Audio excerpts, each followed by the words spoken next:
नमस्कार दोस्तों, मेरा नाम है अरुण सिंह और आप सफर कर रहे हैं फ्री एजुकेशन वर्ल्ड की दुनिया में। आज जिस टॉपिक पे मैं आपसे बात करने जा रहा हूं वो है एक ऐसे गवर्नर जनरल की दास्तान जिसने बहुत सारे कानून बदल कर रख दिए। जमीन से जुड़े हुए बहुत सारे कानून उसने बदले, पुलिस रिफॉर्म को लेकर उसने बहुत सारी बातें करी और आगे चल के इसको कैसे बेंटिक ने चेंज किया ये हम तभी जान सकेंगे जब हम जानेंगे कि कॉर्नवालिस ने क्या क्या किया। हाँ जी दोस्तों, आप सही सुन रहे हैं, मैं बात कर रहा हूं गवर्नर जनरल कॉर्नवालिस की, जिनका कार्यकाल 1786 से लेकर 1793 तक रहा। ये एक बहुत ही महान गवर्नर जनरल साबित हुए। इन्होंने बहुत सारे रिफॉर्म्स इंप्लीमेंट करे इंडिया के अंदर। हम उन सारे रिफॉर्म्स पे आज नजर डालें। और एक चीज और, इसके जो रिफॉर्म्स थे उसको कॉर्नवालिस कोड के नाम से भी जाना जाता है, और कौन सा कोड किस चीज के लिए है ये मैं अभी आगे वाली स्लाइड में डिफाइन करूंगा। तो पहले हम चार्ल्स कॉर्नवालिस के बारे में जानते हैं। 1786 में हिंदुस्तान आता है और 1793 में यहां से चला जाता है। ज्यादा दिनों तक नहीं रुका है, लेकिन इसने बहुत सारे नए नए रिफॉर्म्स इंप्लीमेंट करे इंडिया के अंदर। बहुत सारे रिफॉर्म्स लेकर आता है, जिन रिफॉर्म्स की वजह से हम इसको जानते हैं। और इससे पहले हम जान लें ये था कौन। ये आर्मी कमांडर तो था, सेकेंड इन कमांडेंट था ब्रिटिश का। और जो नॉर्थ अमेरिका वाला पोर्शन है वहां पर ये स्पेशली पोस्टेड था। नॉर्थ अमेरिका जो अभी वहां पे ब्रिटिश की 13 कॉलोनी हुआ करती थी, उस जगह पे पोस्टेड था। तो इसको जाना इसलिए गया क्योंकि ये बहुत ज़्यादा सीनियर कमांडेंट था उस जगह पे। और यॉर्क टाउन करके एक टाउन है अमेरिका में, 1781 में इसने अपने आप को सरेंडर कर दिया था अमेरिकन के आगे। ठीक है, अमेरिका में जब रिवॉल्यूशन की लड़ाई चल रही थी, जब वहाँ पे एक क्रांति आई हुई थी, आज़ादी की जब लड़ाई चल रही थी, उस रिवॉल्यूशन में इसने खुद को सरेंडर कर दिया था अमेरिकन के आगे। ऐसा नहीं है सरेंडर करने के बाद इसकी बड़ी बेइज्जती हो गई थी, क्योंकि ये बहुत ज़्यादा सीनियर कमांडर था। और दूसरी बात ये है, ये एक बहुत ही रेप्यूटेड फैमिली से आता था। ये कोई गरीब परिवार से नहीं था, बहुत रिच परिवार से आता था। तो इसको लैंड किया जाता है 1786 में इंडिया। हालांकि इसके सरेंडर करने के बाद तुरंत अमेरिका को आज़ादी नहीं मिली थी। अमेरिका को आज़ादी मिलने में 2 साल और लग गए थे। 1783 को यूएसए जो है वो इंडिपेंडेंट होता है। इंडिपेंडेंट यूएसए बनता है 1783 में। ठीक है, और ये पहला एक एरिस्टोक्रेटिक ऐसा था कि जो कि कंपनी का एम्प्लॉय नहीं था। पहले जितने भी आ रहे थे इंडिया के अंदर, जितने गवर्नर जनरल थे, हेस्टिंग से बहुत ज़्यादा परेशान थे। जो ब्रिटिश पार्लियामेंट है वो हेस्टिंग से बहुत ज़्यादा परेशान था कि जाओ इसको देखो जाके भाई, कहीं ये मराठाओं से वॉर कर दे रहा है, कहीं मैसूर का वॉर कर दे रहा है, कहीं कुछ कर रहा है, कहीं कुछ कर रहा है। तो हेस्टिंग से बहुत परेशान थे। इसको ऑफर तो कर दिया गया था 1781 में।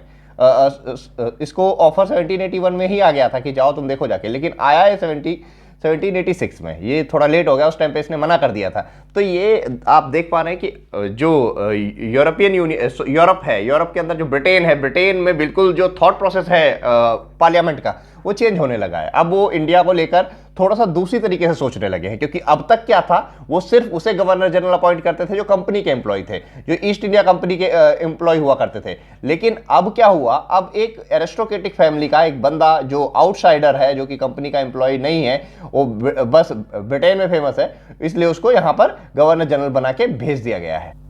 ये एक बहुत ही फेमस पेंटिंग है, मैं आपको दिखाना चाहूंगा। देखिए, ये जो पेंटिंग है ये अमेरिका में लगी हुई है। ये जो कॉर्नवालिस है कैसे सरेंडर कर रहे हैं अमेरिकन आर्मी के सामने। ठीक है, तो इनका ये बहुत ज़्यादा फेमस पेंटिंग है। अभी जब सरेंडर किया था, अमेरिकन वॉर ऑफ इंडिपेंडेंस जो चल रही थी अमेरिका में, उस टाइम पे जब इसने सरेंडर किया था, तो उस टाइम की ये पेंटिंग है। ये आप देख लीजिए। ऐसे ही थोड़ी सी जानकारी के लिए मुझे लगा दिखाना चाहिए, तो मैंने दिखा दिया। और एक चीज़, एक और बड़ी इंटरेस्टिंग चीज़ है, ये जो बंदा है इसको लोग कॉर्नवालिस समझते हैं। ये कॉर्नवालिस है भी नहीं। इस पूरी पेंटिंग में कॉर्नवालिस नहीं दिखेगा आपको, जो रियल फेस है कॉर्नवालिस का। हालांकि इस पेंटिंग का नाम सरेंडर ऑफ कॉर्नवालिस है, ठीक है, लेकिन कॉर्नवालिस को रिप्रेजेंट उस टाइम पे ये कर रहा था, ये उसका सेकेंड इन कमांडेंट था। तो लोगों को लगता है यही कॉर्नवालिस है, अरे रियल में ये कॉर्नवालिस नहीं है। ठीक है, चलिए आगे चलते हैं। और इसको रिक्रूट करने का मेन जो कारण था, ईस्ट इंडिया, उसे क्या बोलते हैं, ब्रिटेन पार्लियामेंट का मेन जो कारण था इसको रिक्रूट करने का, वो ये था क्योंकि ईस्ट इंडिया कंपनी के जो थे हमारे हेस्टिंग साहब, वो इतना ज़्यादा मिलिट्री पर्सनल नहीं थे, उनको इतना ज़्यादा ज्ञान नहीं था। वो एक बहुत अच्छे एडमिनिस्ट्रेटर हो सकते हैं, ब्यूरोक्रेट बहुत अच्छे थे। हेस्टिंग जो थे बहुत अच्छे ब्यूरोक्रेट थे, ठीक है, लेकिन वो एक इतना ज़्यादा उनको मिलिट्री का एक्सपीरियंस नहीं था। लेकिन जो ये कॉर्नवालिस था, इसको मिलिट्री का अच्छा खासा एक्सपीरियंस था। तो जो ब्रिटिश पार्लियामेंट थी वो चाहती थी कि किसी ऐसे को रिक्रूट किया जाए जो कि जिसके अंदर बहुत ज़्यादा पावर हो, मिलिट्रीली एडमिनिस्ट्रेट कर सके चीज़ों को, बहुत ज़्यादा एनर्जेटिक हो, जिसको बहुत सारी चीज़ें पता हो। तो इसलिए इसको रिक्रूट किया गया, ठीक है। और दूसरी बात, ये भी एक बहुत रिच फैमिली से था, बहुत अच्छे परिवार से भी था, एक एस्ट्रोकेट टाइप था और कंपनी से नहीं जुड़ा हुआ था। ये सारे कारण रहे इसको रिक्रूट करने के, इसको गवर्नर जनरल बनाने के। और ये फेमस किस लिए हुआ, इसका जो परमानेंट सेटलमेंट था, लैंड रिफॉर्म्स को लेकर जो परमानेंट सेटलमेंट की बात करी इसने, बंगाल के रेवेन्यू सिस्टम को सही करने के लिए, ठीक करने के लिए, इसके लिए सबसे ज़्यादा फेमस हुआ। और दूसरा, इसने टीपू सुल्तान को हराया था। श्रीरंगपट्टनम की जो संधि हुई थी, थर्ड वॉर जो है एंग्लो मैसूर वॉर 1790-1792, इसमें इसने क्या किया था, टीपू सुल्तान जो था उसके बच्चों को रख लिया था, उसके जो चाइल्ड थे, चिल्ड्रन, उनको रख लिया था इसने। दो बच्चे थे उसके, 2 चाइल्ड थे उसके पास, उस दोनों बच्चों को इसने रख लिया था। बोला था पैसे जब तक तुम नहीं दोगे तब तक तुम्हारे बच्चे हमारे पास एज ए गारंटी रहेंगे, ठीक है। तो इसका ये रिफॉर्म बड़ा फेमस है। तो इसके जो सबसे ज़्यादा फेमस हुए इसके रिफॉर्म्स, वो थे सिविल सर्विस से जुड़े हुए रिफॉर्म्स। सिविल सर्विस से जुड़े हुए जो इसके रिफॉर्म्स है उसने बिल्कुल बदल के रख दिया। इसको लगा कि हम बंगाल में, इसका कहना था कि हम बंगाल में पूरी तरीके से काबिज तो हो ही गए हैं, सरकार हमारी है, सब कुछ हम चला रहे हैं, एडमिनिस्ट्रेशन हम देख रहे हैं, तो इसका मतलब यही है कि अब यहाँ पे जो सिविल सर्विस है जो करप्ट हुई पड़ी है, लाइक किसी को भी सिविल सर्वेंट बना दिया जा रहा है, ये सब गलत है। इसके लिए भी एक रिक्रूटमेंट होना चाहिए, एक प्रॉपर तरीके से सिविल सर्विस को इंप्लीमेंट करना चाहिए बंगाल के अंदर। और ऐसा नहीं है कि ये पहली बार ऐसा हुआ कि हिंदुस्तान के अंदर सिविल सर्विस लॉन्च हुई। हिंदुस्तान में हम पहले भी अगर अपने इतिहास को देखें तो मुगलों के टाइम पे भी सिविल सर्विस लॉन्च हो चुकी है, और जो मौर्यास थे उसके टाइम पे भी थी, जो गुप्तास थे उनके टाइम पे भी थी। तो पहले भी सिविल सर्विस का बहुत इंपॉर्टेंट रोल रहा है, जो कि अब भी है। तो इसने एक तरीके से सिविल सर्विस लॉन्च करी, लेकिन ये बहुत ज्यादा रेसिस्ट था। इसका मानना था कि सिविल सर्विस केवल यूरोपियन के लिए होनी चाहिए, जो ए ग्रेड सर्विस है केवल यूरोपियन के लिए होनी चाहिए, जो भूरे लोग हैं, काले लोग हैं, जैसे हम इंडियंस हैं, हमारे लिए सिविल सर्विस नहीं है। तो इसने जितने भी हेस्टिंग के टाइम पे बहुत कई सारे इंडियंस थे, वो पहुंच गए थे हाई पोस्ट पे, उनको इसने डिसमिस कर दिया, ठीक है। उसने बोला सिर्फ यूरोपियन के लिए ही सिविल सर्विस होगी। और इसने एक क्लॉज ऐड कर दिया कि 500 पाउंड से ज्यादा एनुअल जिसकी सैलरी है वो सिर्फ रिजर्व है पुलिस यूरोपियंस के लिए। तो आप एक तरीके से कह सकते हैं ए ग्रेड की जो सर्विस है, ए ग्रेड सर्विस जो है, that is only for Europeans, ये अब इंडियंस के लिए नहीं होगी, ऐसा इसने बोला है। बहुत ज्यादा रेसिस्ट टाइप की आइडियोलॉजी से जुड़ा हुआ व्यक्ति था। और इसने एक काम और किया, कॉमर्शियल, जुडिशियल और रेवेन्यू ऑफिशियल्स को अलग अलग कर दिया। बोला कि ये तीनों चीजें एक में नहीं चल सकती। और ये विचार कहां से लिया, रोसो का एक फ्रांसीसी, एक फ्रेंच रिवोल्यूशनरी थे, ठीक है। ये फ्रांस के बहुत फेमस रिवोल्यूशनरी थे, जो ये पॉलिटिकल साइंस में इनका जिक्र आता है, सोशल साइंस में भी इनका जिक्र आता है। तो इनका कहना था कि कॉमर्शियल, जुडिशियल और रेवेन्यू तीनों चीजें एक व्यक्ति के पास नहीं होनी चाहिए। तो इसने ये तीनों चीजें अलग अलग कर दी। बोला कि जो कॉमर्शियल फंक्शन देखेगा वो कोई और होगा, जो जुडिशियल फंक्शन देखेगा वो कोई और होगा, और जो हमारे ऑफिशियल फंक्शंस देखेगा वो कोई और होगा। एक ही व्यक्ति तीनों काम नहीं कर सकता, इसने ऐसा बोला, ठीक है। पहले क्या था, जो कलेक्टर होता था, बेसिकली जो कलेक्टर की पोस्ट बनाई गई थी, हम कह सकते हैं ये हेस्टिंग के टाइम पे, तो कलेक्टर सब कुछ देखता था। लेकिन इसने क्या किया, बोला अब कलेक्टर अलग अलग चीज के, अलग अलग डिपार्टमेंट के अलग अलग होंगे। मतलब एक तरीके से कह सकते हैं सिविल सर्विस 3 पार्ट में डिवाइड कर दी गई, कॉमर्शियल, जुडिशियल, रेवेन्यू। हालांकि अब जो आईएएस सर्विस है, आईएएस है, इंडियन एडमिनिस्ट्रेटिव सर्विस, जिसको हम डीएम बोलते हैं, कलेक्ट्रेट ऑफिस को बोला जाता है, अभी भी डिस्ट्रिक्ट मजिस्ट्रेट के पास सारी जो है एडमिनिस्ट्रेटिव ही पावर नहीं होती। एडमिनिस्ट्रेटिव के साथ साथ उसके पास कुछ जो है वो जुडिशियल पावर भी होती है। हालांकि ये बहुत कम लोगों को पता होता है कि जो उसे क्या बोलते हैं, कलेक्टर है उसके पास जुडिशियल पावर है, लेकिन डीएम के पास जुडिशियल पावर भी होती है, इसलिए हम उसको डिस्ट्रिक्ट मजिस्ट्रेट बोलते हैं। अभी भी हमारा मजिस्ट्रेट की पोस्ट है उसकी, ठीक है। तो ये अलग करने की शुरुआत किसने करी थी, कॉर्नवालिस ने करी थी, ओके। जैसा कि मैंने लास्ट लेक्चर में आपको बताया था कि कलेक्टर का मतलब यही था जो रेवेन्यू कलेक्ट करे। तो इसने जुडिशियल पावर उनसे छीन ली। बोला कि अब ये रेवेन्यू वाला अलग होगा और उसे क्या बोलते हैं, जुडिशियल पावर वाला अलग होगा। पहले ये लोग क्या करते थे, टैक्स कलेक्ट करने जाते थे, वहां अगर कुछ होता था तो फैसला भी सुना देते थे कि हाँ जज बन गए खुद ही। अब इनसे जुडिशियल पावर छीन ली गई। और इसने करप्शन पे भी बहुत सारा काम किया, कि जैसे कि आपको पहले लास्ट वाले लेक्चर में आपको मैंने पढ़ाया था कि जो करप्शन है बहुत एक चरम पे था उस समय बंगाल पे। तो इसने करप्शन को थोड़ा टाइट करने के लिए, ठीक करने के लिए बहुत सारे रिफॉर्म से लेकर आया। तो हेस्टिंग ने जो कोशिश करी थी, हालांकि ये स्टार्टिंग हेस्टिंग ने करी थी कि करप्शन कंपनी में बहुत ज़्यादा बढ़ चुका है, तो अब इनको कंट्रोल करने के लिए, इनके ऑफिसर्स को कंट्रोल करने के लिए कुछ तो कुछ करना पड़ेगा। तो इसने क्या किया, प्राइवेट जो ट्रेड था उसको बिल्कुल तो एक तरीके से बंद करा दिया। ये देखिए टेबल के नीचे से पैसे पकड़ाए जा रहे हैं, तो ये टेबल के नीचे वाला कंसेप्ट तब भी चलता था, अब भी चलता है बहुत जगहों पे, ठीक है। तो ये जो प्राइवेट ट्रेड थी ऑफिसर्स की, जो ऑफिसर्स थे वो अपना खुद का भी काम करते थे, प्राइवेट ट्रेड भी करते थे और सैलरी भी लेते थे। तो हालांकि प्राइवेट ट्रेड को बैन कर दिया था हेस्टिंग ने भी, लेकिन फिर भी चोरी छुपके ये प्राइवेट ट्रेड चल रही थी, ठीक है। तो इसने क्या प्लान किया कि ठीक है हम प्राइवेट ट्रेड को बिल्कुल एक तरीके से मैं बंद करवा दूंगा, लेकिन मैं क्या करूंगा, तुम्हारी सैलरी बढ़ा दूंगा। आप एक काम करो, क्योंकि बहुत सारे हेस्टिंग के टाइम पे बहुत सारे ऑफिसर इसीलिए परेशान, हेस्टिंग के टाइम पे बहुत सारे ऑफिसर परेशान बेसिकली इसीलिए हुए थे कि उनकी सैलरी है नहीं, भैया प्राइवेट ट्रेड बंद कर दोगे फिर हम काम धंधा कैसे करेंगे। तो इसने क्या बोला, ठीक है हम तुम्हारी सैलरी जो है वो रेज कर दे रहे हैं, सैलरी बढ़ा दे रहे हैं, लेकिन अब प्राइवेट ट्रेड नहीं होने देंगे। पूरी तरीके से इसने प्राइवेट ट्रेड पे प्रतिबंध लगा दिया, ठीक है। हालांकि हेस्टिंग ने भी बोला था, ये बात हेस्टिंग ने भी बोली थी कि आप प्राइवेट ट्रेड नहीं कर सकते, घूस नहीं ले सकते, लेकिन उसको अच्छे तरीके से जो इंप्लीमेंट करने का काम है वो कॉर्नवालिस ने किया। और इसने क्या किया, जो सिविल सर्वेंट थे, बहुत सारे सिविल सर्वेंट ऐसे थे जिनके अगेंस्ट इसने एक्शन भी लिया कि आप ब्राइब वगैरह नहीं ले सकते, ठीक है। और इसने जो उसे क्या बोलते हैं, प्रमोशन की बात थी, वो केवल सीनियरिटी पे बेस्ड होगी। अब ये नहीं होगा तो कोई पैसे दे दे या कैसे थोड़ा जुगाड़ उगाड़ कर ले उसको प्रमोट कर दिया जाएगा। तो ये सारे रिफॉर्म से लेकर आया। आपको हैरानी होगी कि पैसा देके प्रमोशन तब भी होता था और अब भी जुगाड़ चल जाता। तो प्रमोशन जो है पैसे से जो था, आज भी कई सारे फ्रॉड पकड़े जाते हैं कि पैसा दे दिया प्रमोट हो गए वो, तो ये चीजें तब भी थी। तो इसको शिकंजा कसने के लिए कॉर्नवालिस ने बोला कि अब सिर्फ उन्हीं लोगों को प्रमोट किया जाएगा जो लोग एक्चुअल में सीनियर है, ना कि पैसा दे दिया और आप प्रमोट हो गए।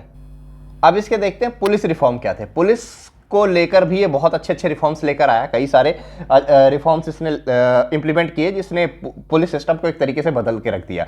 जो पुराना हमारा पुलिसिंग सिस्टम था बेसिकली वो मुगल बेस्ड था। मुगल के टाइम पे क्या होता था, एक फौजदार होता था, फौजदारी सिस्टम बोलते हैं ना, जिसका काम होता था मेंटेन करना लॉ एंड ऑर्डर को। एक अमील होता था जिसका काम होता था रेवेन्यू को कलेक्ट करने के लिए, ठीक है। एक होता था कोतवाल। कोतवाल का क्या काम होता था, कोतवाल का काम होता है लॉ एंड ऑर्डर को सिटी में मेंटेन करना है, ठीक है। ये 3 पोस्ट हुआ करती थी बेसिकली। ये कोतवाल सिटी में लॉ एंड ऑर्डर मेंटेन करते थे। 1765 से 1772 के बीच में जब डुअल सिस्टम ऑफ गवर्नेंस चल रहा था बंगाल के अंदर, उस टाइम पे जो जमींदार थे उन्होंने थानेदार भी रखने शुरू कर दिए थे, लेकिन उससे भी कुछ नहीं हो पाया। उससे भी डकैती कम नहीं हो पाई, वो भी कुछ बढ़ा नहीं। बंगाल में बहुत ज़्यादा डकैती चल रही थी, डकैत जो भी आप बोल सकते हैं इसको, डकैती वहाँ पे बहुत ज़्यादा चल रही थी। बहुत ज़्यादा लुटेरे थे जो कि लोगों को परेशान करते थे, टॉर्चर करते थे। तो ये समस्याएं बढ़ती जा रही थी। इधर पिंडारी परेशान कर रहे थे, तो इसने सोचा कि इसको रेगुलाइज करने के लिए कुछ तो अब करना पड़ेगा, कुछ मॉडर्नाइज करना पड़ेगा। पुलिस सिस्टम हिंदुस्तान का बहुत ही बेकार है। तो 1791 में क्या होता है, कॉर्नवालिस एस्टैब्लिश करता है रेगुलर पुलिस फोर्स, जो कि पुराना सिस्टम था जिसको थाना सिस्टम बोला जाता है। थाना अभी भी थाने एग्जिस्ट करते हैं हिंदुस्तान के अंदर। तो इसी टाइप से थाने पहले भी हुआ करते थे। ये एक सर्कल दे दिया जाता था इनको कि भाई ये आपका थाना है, ये आपका क्षेत्र है और इसके आसपास का लॉ एंड ऑर्डर जो है आपको मेंटेन करना है। तो इसी तरीके से पहले भी हुआ करता था। तो इसको थोड़ा इसने मॉडर्नाइज कर दिया और इसने क्या किया, थाने में एक अधिकारी बिठा दिया जिसको दरोगा नाम दिया गया। दरोगा क्या करेगा, एक थाने को देखेगा और थाने का इंचार्ज होगा, उसके एरिया का पूरा क्षेत्र जो होगा दरोगा देखेगा। ये शब्द अब भी बहुत प्रचलित शब्द है। हालांकि अब जो पोस्ट है उसको उप निरीक्षक बोला जाता है हिंदी में, लेकिन दरोगा इसने पोस्ट इंप्लीमेंट करी थी। अभी भी उत्तर भारत में दरोगा ही बोला जाता है। तो दरोगा शब्द जो है वहीं से निकल के आया। इसने दरोगा की पोस्ट दी थाना को मैनेज करने के लिए कि थाना को मैनेज करने वाला दरोगा होगा। और इसने इसके ऊपर भी काम किया, जो दरोगा होगा वो थाने को देखेगा और थाने जो होंगे कई सारे होंगे एक डिस्ट्रिक्ट में, उनको मैनेज करने के लिए एक डिस्ट्रिक्ट लेवल पे सुपरिंटेंडेंट ऑफ पुलिस होगा, एसपी बैठा दिया इसने, ठीक है। तो आज जो मॉडर्नाइज सिस्टम है बहुत हद तक इससे हमारा कॉपीड है कि आप देख सकते हैं जो थानेदार होता है, थानेदार के ऊपर हमारे ऊपर एक सर्किल ऑफिसर और है जिसको डीएसपी बोलते हैं, उसके ऊपर एसपी होता है। लेकिन उस टाइम पे दरोगा के ऊपर सीधे एसपी था जो कि सुपरिंटेंडेंट ऑफ पुलिस हुआ करता था, पूरे जो एरिया के थाने हैं उनको मैनेज करने के लिए, जो दरोगा है उनके ऊपर कंट्रोल रखने के लिए।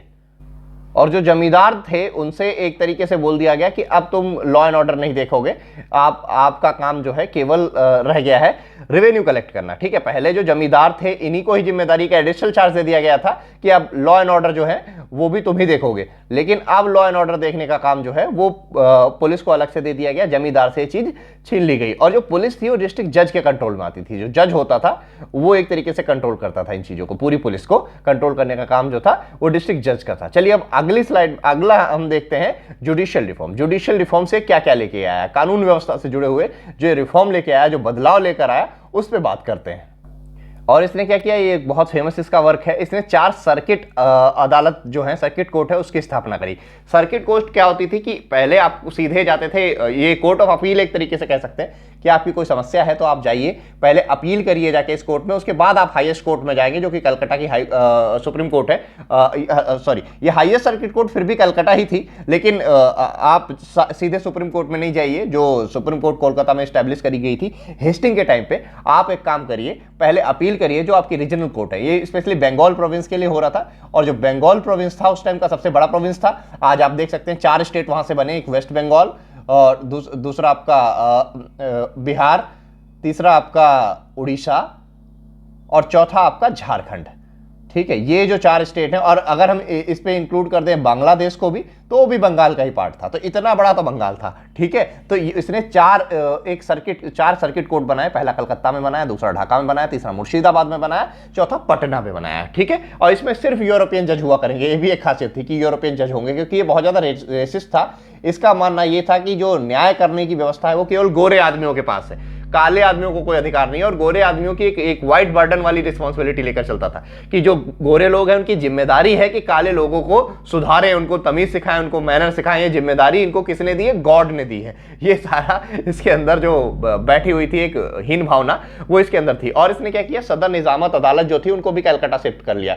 सदर निजामत अदालत जो थी ये पहले मुर्शिदाबाद में थी, मुर्शिदाबाद कैपिटल हुआ करती थी। आपको याद होगा लास्ट लेक्चर में मैंने आपको पढ़ाया कि जो कलकत्ता है मुर्शिदाबाद से, कलकत्ता राजधानी किसने शिफ्ट करी थी? जो आपका हेस्टिंग था। हेस्टिंग ने क्या किया था, कैपिटल को एक तरीके से शिफ्ट कर दिया था कलकत्ता। इसने क्या किया, सदर निजामत अदालत जो थी उनको भी शिफ्ट कर दिया कलकत्ता। और ये क्या, और इसने एक और चीज करी, जो अदालतें थे उसको थोड़ा नाम उनके चेंज कर दिए। जैसे दीवानी अदालत जो हुआ करती थी, उस शहर में है तो डिस्ट्रिक्ट अदालत हो गई, कोई सिटी अदालत हो गई, कोई जिला कोर्ट हो गई, ऐसे करके इसने नाम रखने शुरू कर दिए। थोड़ा सा इसमें भी रिफॉर्म लेकर आया ये। तो आप कह सकते हैं एक तरीके से इसने इन सब जो कोर्ट थी इनको जज के अंडर कर दिया गया। अब कलेक्टर के पास से सारी पावर छीन ली गई, जो कि उनकी जुडिशियल पावर थी, एक तरीके से कह सकते हैं। पहले उनको जुडिशियल पावर भी मिली हुई थी, अब सारी की सारी जुडिशियल पावर छीन ली गई। अब कलेक्टर का काम क्या है? रेवेन्यू कलेक्ट करना, सिर्फ रेवेन्यू कलेक्ट करना। Collector is a revenue collector only. अब उसके पास कोई जुडिशियल पावर नहीं, वो फैसले वैसले नहीं सुना सकता। हालांकि हिंदुस्तान में जो डीएम की पोस्ट है, डिस्ट्रिक्ट मजिस्ट्रेट, उसके पास कई सारी जुडिशियल पावर हैं, अभी भी हैं, लेकिन इस टाइम पे इसने पूरी खत्म कर दी थी। ठीक है, तो आप अब ये देख सकते हैं कि जो अपील है वो कहां जाएगी, आपकी डिस्ट्रिक्ट कोर्ट में जाएगी। उसके बाद उससे कहां जाती है? सदर दीवानी अदालत में, जो कि कहां है? कोलकाता शिफ्ट हो चुकी है। एक तरीके से सेंट्रलाइज किया जा रहा है कोलकाता को। और जो गवर्नर जनरल है, इसकी काउंसिल को सब कुछ प्रोसाइड करने का पूरा हक है इसमें। ठीक है, अब उस टाइम का जो अदालती सिस्टम था वो इस टाइप से कुछ डिवाइड कर दिया गया। तो सबसे जो निचली अदालत थी वो थी क्या? मुंसिफ कोर्ट्स। मुंसिफ कोर्ट जो थी ये इंडियन ऑफिसर के अंडर हुआ करती थी, यहाँ पे इंडियन ऑफिसर्स होते थे।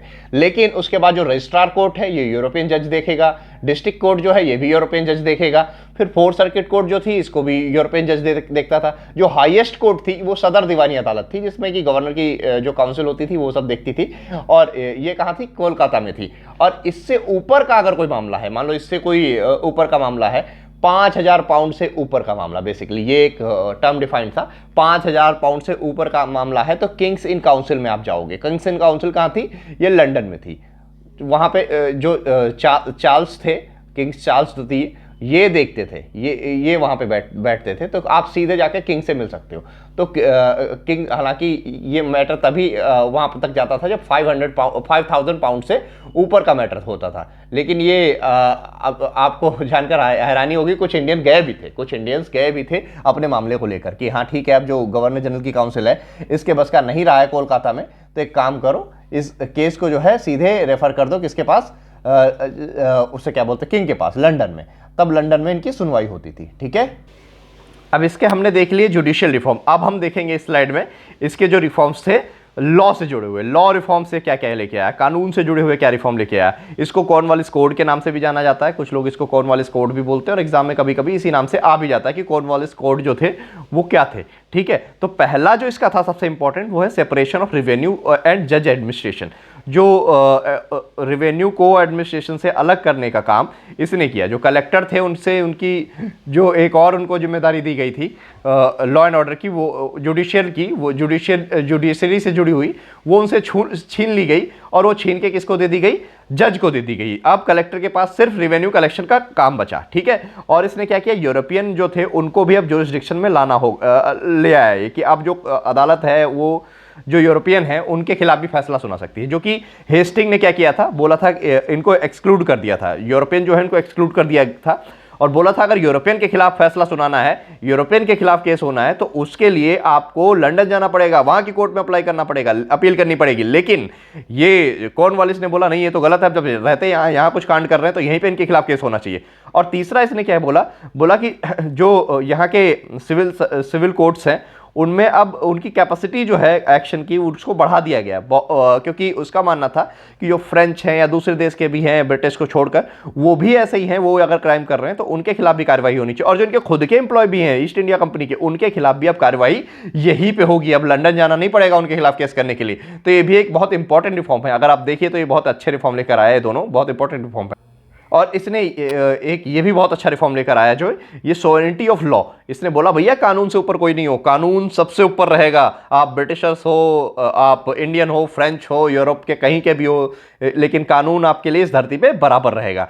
और इसने क्या किया, हिंदू मुस्लिम जो लॉ थे उनको कोडिफाई किया। हालांकि ये शुरुआत जो थी हेस्टिंग ने भी करी थी, मैंने लास्ट लेक्चर में बताया था, लेकिन इसने उसको थोड़ा और अच्छे मॉडर्नाइज तरीके से कर दिया। और 1791 में इसने एक संस्कृत कॉलेज की भी स्थापना करी, जोनाथन डकन जो है इनके द्वारा करवाई गई बनारस के अंदर, जिसको आज बनारस हिंदू विश्वविद्यालय के नाम से जाना जाता है। यहां पे एक बनारस संस्कृत कॉलेज के नाम से एक संस्कृत कॉलेज बनाया गया। और ये क्यों बनाया गया था, उसने बोला कि हमें जब रहना यही है तो हमें भी हिंदू कल्चर के बारे में जानना चाहिए, हमें पता होना चाहिए कि जो हिंदू टेक्स्ट है, पुराण हो गया, भगवत गीता हो गई, श्रीमद् भगवत गीता, इन सब में क्या लिखा हुआ है हमें पता होना चाहिए, क्योंकि हम यहां पर रूल कर रहे हैं। तो इसने हिंदू फिलॉसफी को समझने के लिए ये कॉलेज की स्थापना करी। पहला मदरसा किसने बनवाया था, पहला मदरसा बनवाया था हेस्टिंग ने कोलकाता में। और पहला संस्कृत कॉलेज किसने बनाया है, कॉर्नवालिस की अध्यक्षता में बना, उस टाइम जोनाथन की अध्यक्षता में बना, और उस टाइम पे गवर्नर जनरल कौन था, कॉर्नवालिस था, ठीक है। अब बात करते हैं इसके टाइम पे दो जो चार्टर एक्ट आए, वो एक तो एक्ट था, एक एक्ट था 1786 का। इसका कहना था ब्रिटेन में, इसने बोला कि भाई मैं गवर्नर जनरल तभी बनूंगा जाके जब मुझे पावर थोड़ी मेरी बढ़ाई जाएगी। तो इसकी कुछ डिमांड थी, इसने बोला वरना मैं गवर्नर जनरल नहीं बनूंगा। तो इसकी डिमांडें पूरी कर ली गई। तो इसकी पहली जो डिमांड थी वो ये थी कि मैं अब मेरी कोई जो काउंसिल है वो अगर कोई डिसीजन लेती है मैं उसको ओवरराइड कर सकता हूँ। इस स्पेशल केसेस में, स्पेशल केस अगर होंगे तो उसमें मैं उसको ओवरराइड कर सकता हूँ कि हाँ मुझे पसंद नहीं है तो भाई मैं इसको ओवरराइड कर दूंगा। जैसे काउंसिल ऑफ मिनिस्टर्स जो है वो अगर मान लो कुछ लेते हैं तो प्राइम मिनिस्टर मान लो उसको अगर ओवरराइड कर सकें, तो वैसी पावर कुछ प्रेसिडेंट उसको ओवरराइड कर सके, जो कि बहुत केसों में नहीं कर सकते, ठीक है, कोई स्पेशल केसेस में कर सकते हैं। तो उसी टाइप से इसने बोला कि मुझे ओवरराइडिंग पावर मिलनी चाहिए कि हाँ इसको नल एंड वॉइड कर दिया। जैसे मनी बिल है, मनी बिल में प्रेसिडेंट कुछ नहीं कर सकते क्योंकि प्रायर परमिशन होती है, ओवरराइड नहीं कर सकते, लेकिन नॉर्मल अगर बिल है तो उसको नल एंड वॉइड करा जा सकता है प्रेसिडेंट जी के द्वारा। वैसे ही इसने बोला कि मुझे कुछ स्पेशल केसेस में ओवरराइडिंग पावर चाहिए। दूसरा इसने बोला कि मुझे कोई आर्मी का अलग से चीफ नहीं चाहिए, कमांडर इन चीफ जो है आर्मी का मैं ही रहूंगा, क्योंकि ये आर्मी पर्सनल था। इसने बोला मुझे कोई दखल अंदाजी नहीं चाहिए, कोई भाषण नहीं चाहिए लाइफ में, मैं खुद ही आर्मी चीफ रहूंगा। तो पहला तो इसकी जो डिमांड थी वो ईस्ट इंडिया कंपनी की तरफ से और गवर्नमेंट की तरफ से एक तरीके से मान ली गई और इसको गवर्नर जनरल बनाकर भेज दिया गया हिंदुस्तान। फिर आता है चार्टर एक्ट 1793। चार्टर एक्ट में क्या होता है, चार्टर एक्ट में एक्चुअली बताया जाता है कि तुम्हें ऐसे काम करना है, रेगुलेट करा जाता है रेगुलेटिंग एक्ट में कि क्या क्या करना है और कैसे करना है वो बताया जाता है चार्टर एक्ट में। तो चार्टर एक्ट लाया गया 1793 में। तो इसने बोला, कॉर्नवालिस का कहना था कि जो मुझे 1786 में पावर दी गई थी ओवरराइडिंग पावर, अब ये जितने गवर्नर हैं उनको सबको दो, गवर्नर जनरल को भी तो दो, लेकिन जो गवर्नर है मद्रास और बॉम्बे प्रेसिडेंसी के, ठीक है, मद्रास प्रेसिडेंसी के और जो बॉम्बे प्रेसिडेंसी थी उस टाइम पे, इनको भी ओवरराइडिंग पावर दो। क्योंकि क्या होता था कि ये उसको पता चला कि जो गवर्नर जनरल है या जो गवर्नर है इनको काउंसिल कैसे काम नहीं करने दे रही है, कैसे अड़चन डाल रही है। और इसने बोला कि जो गवर्नर जनरल है, जो बंगाल का गवर्नर जनरल है या जो गवर्नर जनरल बनाया गया है, उसको जो है ज्यादा पावर दो, जिससे कि जो दूसरे गवर्नर हैं दो, मद्रास और बॉम्बे के, इनको ओवरराइड कर सके। क्योंकि उसे पता चला कि उसने देखा कि हेस्टिंग के टाइम पे इन्होंने कितना उत्पात मचा रखा था, कभी मराठा पे अटैक कर देते थे, कभी मैसूर पे अटैक कर देते थे। तो इन चीजों को ध्यान में रखते हुए कॉर्नवालिस ने बोला कि इनको सुपर राइड करने की पावर जो है वो गवर्नर जनरल के पास होनी चाहिए। और दूसरा जो ट्रेड मोनोपोली थी, ठीक है, यहाँ टी मिस हो गया, ट्रेड मोनोपोली थी। जो ट्रेड मोनोपोली होती थी उसे क्या बोलते हैं, ईस्ट इंडिया कंपनी की, इसको एक्सटेंड करा गया 20 साल के लिए। बोला गया 20 ईयर्स के लिए हम इसको एक्सटेंड कर रहे हैं, लेकिन आगे हम देखेंगे, अगर हमें बेटर लगा कि हमें तुम्हें और ट्रेड करने देना चाहिए तभी हम एक्सटेंड करेंगे, वरना कोई जरूरी नहीं है। क्योंकि इंडस्ट्रियल रिवोल्यूशन चल रहा है इधर, बहुत सारी कंपनियां हैं वो आना चाहती हैं अब इंडिया में व्यापार करने के लिए। ट्रेड मोनोपोली क्या थी कि इंडिया के अंदर सिर्फ ईस्ट इंडिया कंपनी व्यापार कर सकती है, जो कि एलिजाबेथ के द्वारा दिया गया था चार्टर। वो भी एक चार्टर था, चार्टर दिया गया था कंपनी को कि जाओ तुम इंडिया में ट्रेड करो जाके। अब ये अधिकार कईयों को मिलना चाहिए, ऐसी बातें उठने लगी थी, तो इनसे बोला गया चलो ठीक है 20 साल तुम और कर लो, लेकिन हमें अगर लगा कि इसको और एक्सटेंड करने की जरूरत है तभी हम एक्सटेंड करने के, वरना दूसरी कंपनियों को भी आने दो भाई, तुम तो कब्जा करके बैठे हो पूरे हिंदुस्तान पे, और उनको भी यहाँ पे ट्रेड करने दो। और तीसरा ये इसने काम क्या किया, जो कमांडर इन चीफ होता था वो पहले गवर्नर जनरल काउंसिल का मेंबर होता था, अब वो कोई जरूरी नहीं है, वो मेंबर नहीं होगा अनटिल अनलेस उसको अपॉइंट ना किया जाए वैसा, ठीक है। अब वो मेंबर नहीं होगा गवर्नर जनरल की काउंसिल का, जो कमांडर इन चीफ होगा। ये भी रिफॉर्म इसने उसे क्या बोलते हैं, इंप्लीमेंट कराया। और तीसरा बड़ा काम जो कि बहुत ही घटिया काम था, इसने बोला जो बोर्ड ऑफ कंट्रोल नाम की जो बॉडी बनाई गई थी और उसका जो स्टाफ है, अब उसका जो पैसा है वो इंडियन रेवेन्यू से पे होगा, अब लंदन से पे नहीं होगा। यहाँ पे बोर्ड ऑफ कंट्रोल काम कर रही है, तो इसका पैसा अब इंडियन रेवेन्यू सिस्टम से पे किया जाएगा। अब इंडियन से थोड़ा और ज़्यादा बर्डन बढ़ गया, बेचारा यहीं से पैसा लिया जाने लगा, जो यहाँ पे एम्प्लॉई ब्रिटेन के थे। इस तरीके से इसकी कहानी चलती है।